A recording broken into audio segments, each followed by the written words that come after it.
The Jell-O program, starring Jack Benny with Phil Harris and his orchestra. The orchestra opens the program with Here's Love in Your Eye from Jack's own picture, The Big Broadcast of 1937.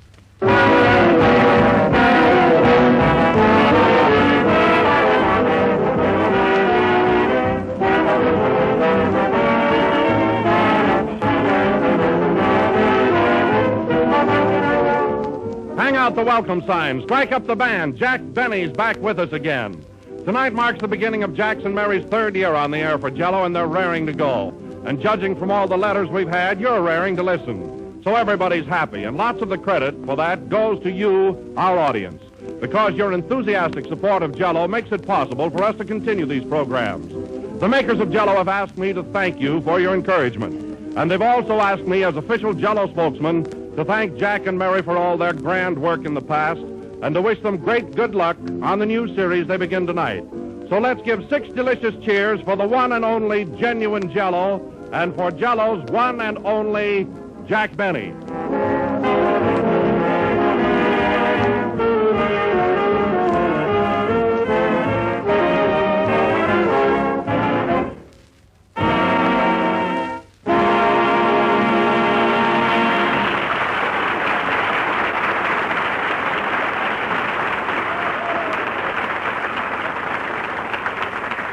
And now, ladies and gentlemen, after 4 months' vacation, we present to you the man the whole world is waiting to hear. New York, New York. Who's on the air tonight, dear? Jack Benny. Oh, let's go to a movie. Denver, Colorado. Oh, Daddy, let's go see a picture show tonight. Jack Benny is on the air. I want to see Shirley Temple. Glasgow, Indiana. Heather, who's on the radio tonight? Jack Benny. Well, it'll cost me money, but let's go to the movies. So now, ladies and gentlemen, we bring to you the man who has done more for moving pictures than any other comedian, Jack Benny.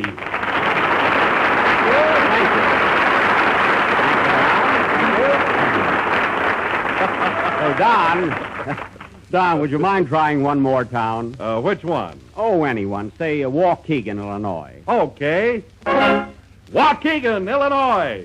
Who's on the air tonight, Mr. Benny? My son, Jack. What a boy.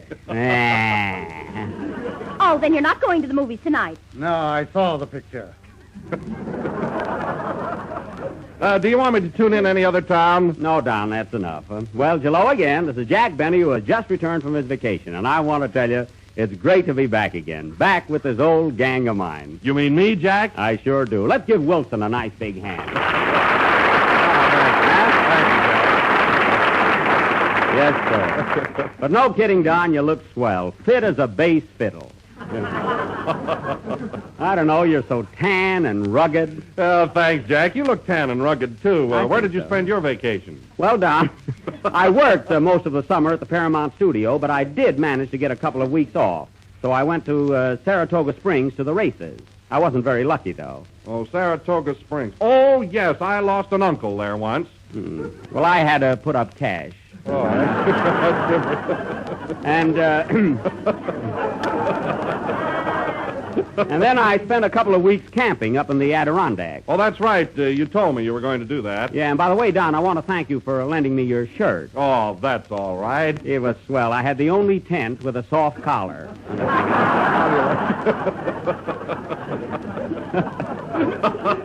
I told you that would go over, didn't I? I like that a lot. What have you been doing the last few months, Don? Well, I had your job. I was master of ceremonies on the Jell-O summer show. Oh, sure.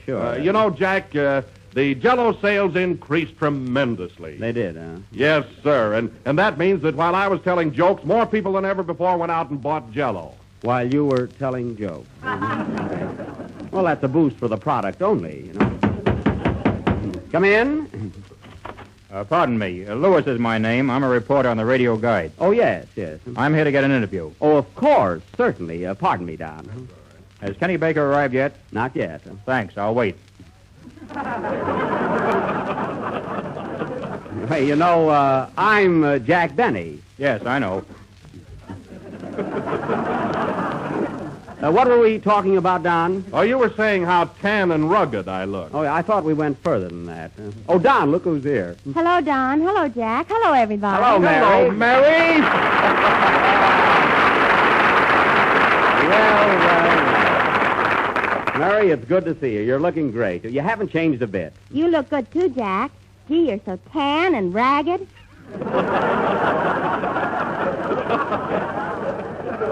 Mary, it's not ragged, it's rugged. Well, honey, have you had any fun? Did you have a nice vacation? I did until I had to go to the hospital. Oh, I didn't know that. I didn't either, Mary. Yeah, and you know, Jack, I had the cutest doctor you ever met. Yeah? You ought to see him. Blue eyes and a little mustache. What a doll. A dollar. Yeah. Last week he took my tonsils out. Gee, am I excited. Why are you excited now? Next week he's taking me out. Oh. Oh, boy, is he handsome. Yeah. Say, Jack, What? how do you get more tonsils? You can't get any more. Gee, I wish I had something else I didn't need. Mary, cut it out, will you? Pardon me, has Kenny Baker arrived yet? No, Mr. Lewis, but if there's any information you want, I'm always glad to talk to a reporter. No, thanks. I'll wait.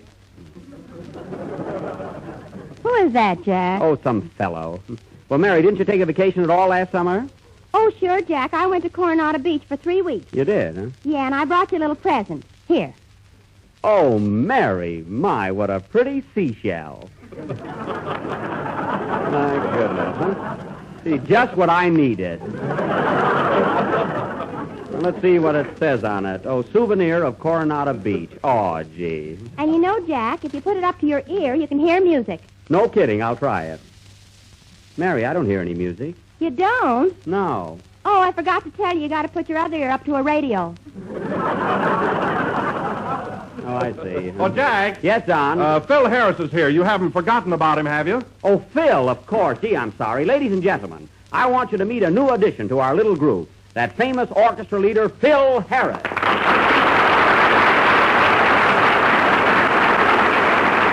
Yes, sir. Thank you. And thank you, Jack. I want to apologize, Phil, for not introducing you sooner. Oh, that's all right. You know how it is, the opening program and all the nervousness and excitement and that reporter bothering me all the time, you know. But, Jack, he didn't ask you for an interview. That's what bothers him. Does not. Oh, Mary, this is Phil Harris. Phil, this is Mary Livingston. Hello, Mary. I've always wanted to meet you, and I'm very happy that we're going to be together. Oh, thank you. I'll be glad to have dinner with you tonight. Mary, he didn't ask you to go to dinner. What a cheap guy. Don't mind her. One thing I want to tell you, Phil, you're going to enjoy being with us. I never interfere with anything. You can always pick out your own music. In fact, you can be your own boss. And not only that, I'll always see that you get the best jokes. What joke? The one about being your own boss. Quiet. Well, Phil, how about a little number? Let's hear the new orchestra. Huh? All right, Jack, for the first number, we'll play Bye Bye Baby. Well, Pardon me, Mr. Benny, has Kenny Baker arrived yet? no, but I'll be glad Never to... mind, I'll wait. Play, Don, or John. Or what's your first name, Phil? Steve. Oh, yes, play, Frank. Reporter.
Bye Bye Baby, played by Phil Harris and his orchestra, with Johnny Green at the piano on another program.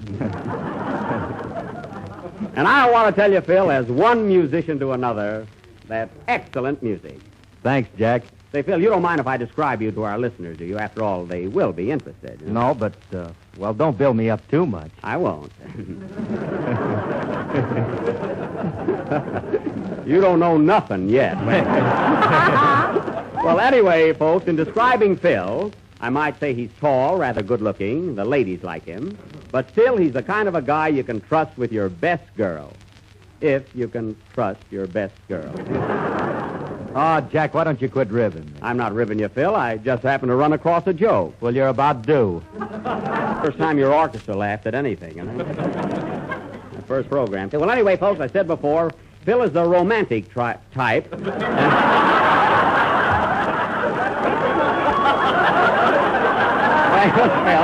really, I didn't mean that. Well, that was really a slip. I didn't mean that. Phil is the romantic type. Yes, sir. He's got fire in his eyes, a wave in his hair, a smile on his face. And rhythm on the range. Quiet, Irene. Okay, Tim. You know, Jack, Phil Harris is cute, isn't he? Yeah. He looks just like my doctor. Mary, forget that doctor, will you? Gee, I can't get him off my mind. Oh, doctor. I wish you'd stayed home till you came out of the ether. Suppose I'm going to hear about that guy all season, huh? Pardon me, are you sure Kenny Baker hasn't arrived yet? No, Mr. Lewis, I know he hasn't. Then you, Mr. Benny, tell me. Do you think radio is here to stay? Yes, sir. Well, I'm not. Goodbye. I knew I'd get an interview. Hey, Don. Yes, Jack. Open the closet and let Kenny out. Okay. Here he is.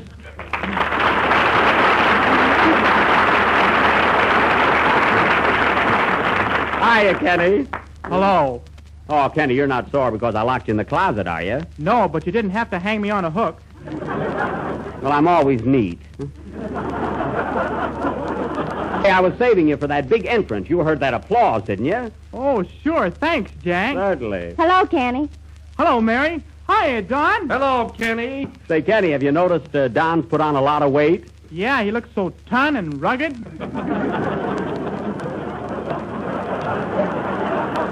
I think we've carried that joke far enough. And, Kenny, I want you to shake hands with our new orchestra leader, Mr. Harris. Glad to know you, Kenny. Gee, it's a Phil. I knew he was going to say that. And why didn't you stop him? Oh, I took your line. I'm sorry, man. Well, tell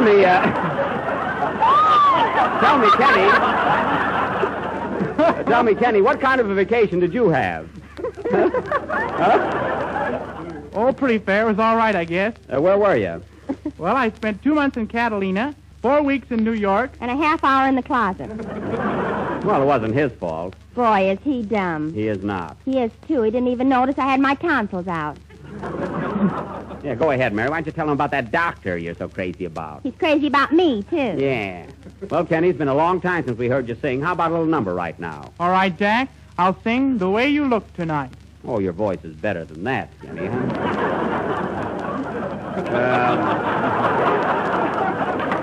Hey, I didn't think that was going to go over that big, did it? Well, go ahead. Oh, the phone. Wait a minute. Hello? Yes? Oh, it's for you, Mary. Hello? Yes? Oh, hello, doctor. It's my doctor, Jack. All right, stop trembling. How are my tonsils? That's good. What's that? You have? Well, I've been thinking of you, too. Wish you'd leave her romance out of this program. What? Oh, doctor. No. No, Doc, you'll have to coax me. No. No, you'll have to coax me. You'll have to coax me. Fine. Oh, doctor, this is so sudden. What does he want, Mary? A check for the operation. Oh. Some nerve. I'm glad I met Phil Harris. Yeah, sing, Kenny.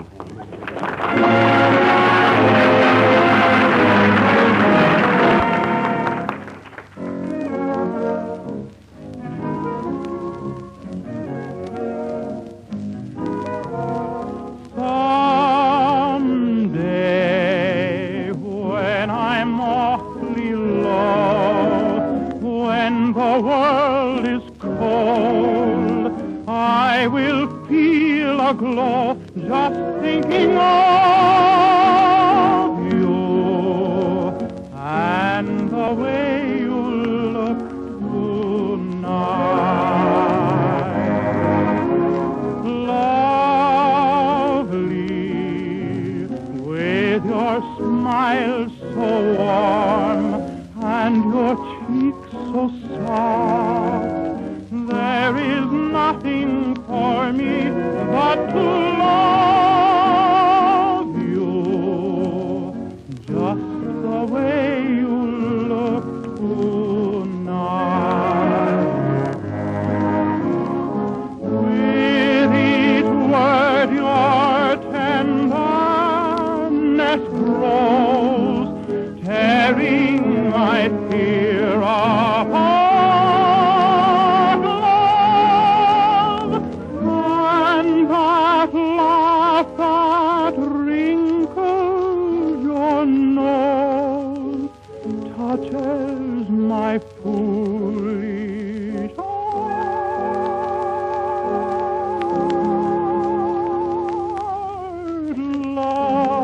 Lovely, never, never change.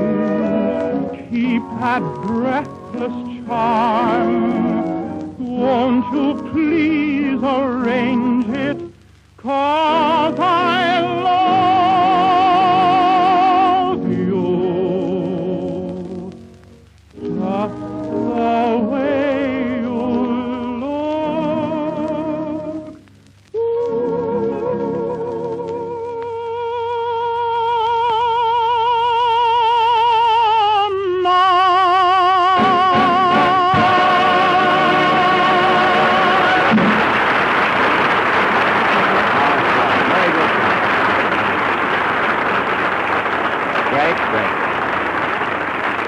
That was Kenny Baker singing The Way You Look Tonight, written by Jerome Kern for the picture Swing Time. Well, Kenny, your vacation must have done you a lot of good because you're singing better than ever. I mean, your voice has a better quality. It's clearer and sweeter. Thanks, kid. Kid, well, time marches backward. Say, Jack, will you do me a favor? What is it? I brought my girl over to our first broadcast, and she's dying to meet you. She just wants to say hello. Oh, I didn't know you had a girl. Sure. I met her this summer over at Catalina. Boy, she thinks I'm pretty hot. Bring her in, Kenny. I'll be glad to meet her. All right. She's kind of dopey, though. I figured that, yeah. Bring her in, huh? Come here, honey. I want you to meet Jack Benny. Oh. Hello. Hello yourself and see how you like it. Well, so you're the little girl from Catalina. Yeah. What's your name? Lena Katz. Oh, go on. Who told you to say that? Kenny, ain't he screwy?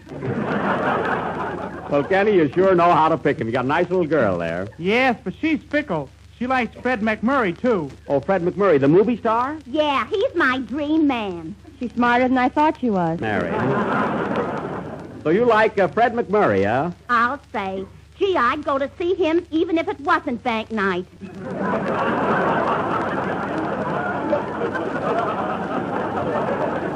Well, I don't blame you. Oh, Mr. Benny, I hope you don't think I'm too fresh, but, What is it? Come on, don't be bashful. would you give me a lock of your hair for a souvenir? Ah, you are fickle. But isn't that cute, Mary? She wants a lock of my hair. Why don't you give her the whole wig?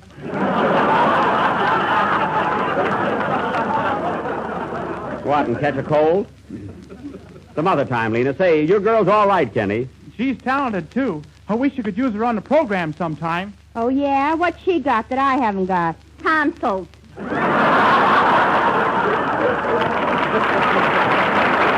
Hey. Say, that's good, you know. Well, Jack. What is it, Don? Your guest stars just arrived. Oh, did he get here? Gee, I was worried there for a minute. Keep him in the entrance till I introduce him. Ladies and gentlemen, I know that all of you have heard and read about that hazardous transatlantic flight made by Harry Richmond and Dick Merrill, one of the greatest achievements of mechanical skill and human daring the world has ever known. This round-trip flight was made in exactly 39 hours and 17 minutes. What courage, what stamina to endure the rigors of such a flight. So now, ladies and gentlemen, it is with great honor and distinction that I present to you the man who drove the truck that carried the gas that filled the tank of Harry Richmond's plane. None other than Mr. Samuel T. Butchviner.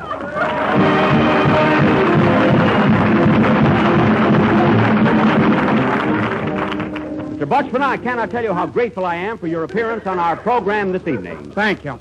Now, how did you feel when you were given this assignment to deliver the gas to Mr. Richmond? Well, I was a little nervous at first, but I knew I could do it. I see. Well, tell us about your trip. Well, after a light breakfast consisting of a New England boiled dinner, I took on a big cargo of gasoline. How much? Oh, just oodles of it.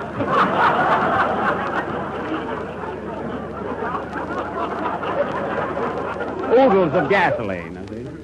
Yes, well, anyway, I swung into my truck and took off at exactly 3:10 a.m. From the gas station? Uh-huh. I made moderate speed through 59th Street until I reached the Queensboro Bridge, and then I let her out. How thrilling. From then on, it was smooth driving until I reached Flushing Boulevard. Oh, Flushing. Is that winding street? No, it's a straight flush. I see. Now, tell me, on your trip to the airport, did you encounter any headwinds? Yes, but it was all right. For buoyancy, I'd filled my truck with 40,000 cannonballs. Now, what kind of a reception did you receive on your arrival at the airport? It was sensational. And what did Mr. Richmond say to you when you delivered the gas? I'll pay you later. I see. Now, Mr. Butchviner, before I lose my temper entirely, besides driving a truck, what other notable contribution to aviation have you made? Well, during the World War, I took up flying. Oh, you did? Were you a promising student? Oh, yes. My instructor told me that in no time, I'd make an ace of myself.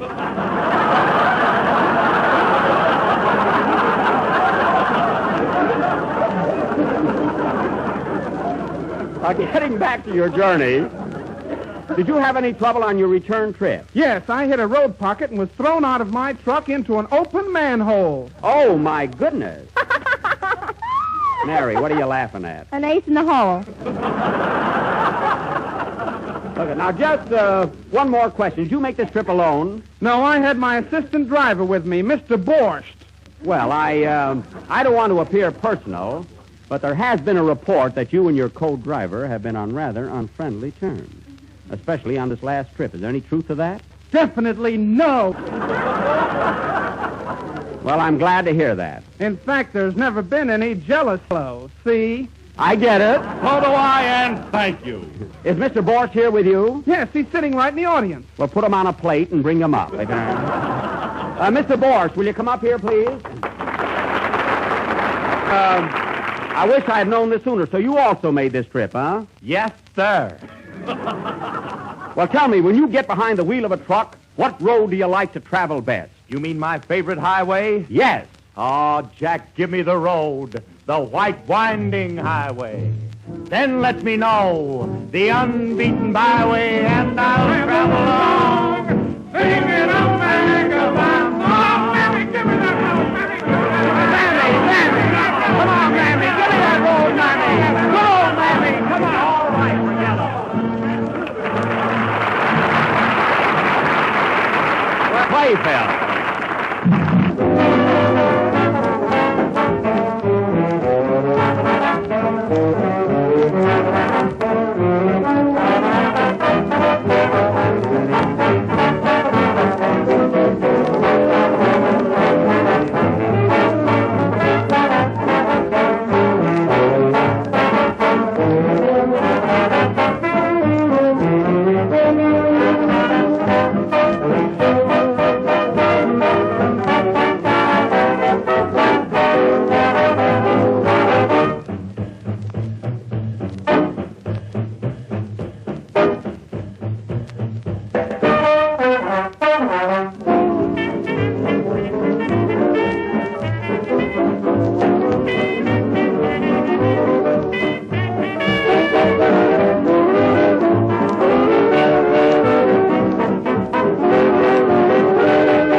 Sing Baby Sing from the motion picture of the same name. And now, ladies and gentlemen, our first program is nearly over, and I'd like to announce our feature attraction for next Sunday night. Most of you have read that outstanding novel by Hervey Allen called Anthony Adverse. And many of you have already seen Warner Brothers' great production. If you haven't, see it this week.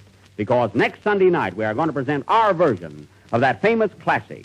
Our own super, gigantic, stupendous, colossal presentation, Anthony Adverse. Don't miss it, folks. Next Sunday night, you'll cheer. Hooray! You'll laugh. You'll cry. You'll sneeze. Gesundheit. Next Sunday night, folks, when we bring you Anthony Adverse, in addition to the regular newsreel, short subjects, and bank night. Bring your own bank. What thrills, what chills, what glamour. What are you talking about? I don't know. Next Sunday night, Anthony Adverse.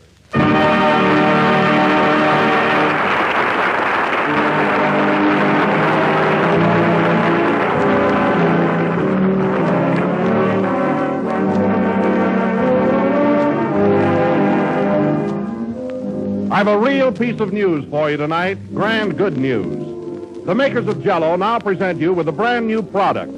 Jell-O chocolate pudding, the best tasting chocolate pudding that's ever come your way.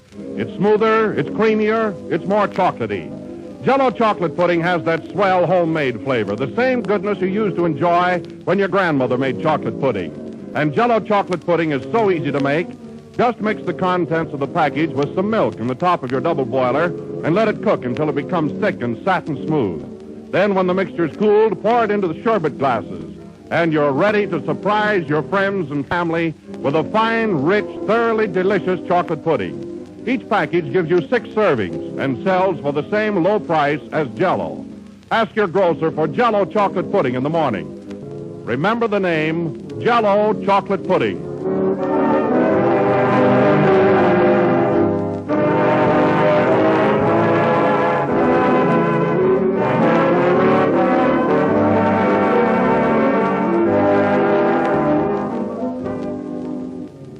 The last number of the first program in the third Jell-O series, and we'll be with you again next Sunday night at the same time. Meanwhile, I'd like to announce that the chap who played the part of the truck driver on tonight's program was Benny Baker of Paramount Pictures. And Benny, you certainly played the part of that truck driver very, very well. Well, that's what I used to be before I went into pictures. Don't sell your truck. Quiet. Mary, isn't he nice looking? Nah, he looks like my doctor. Oh, good night, folks.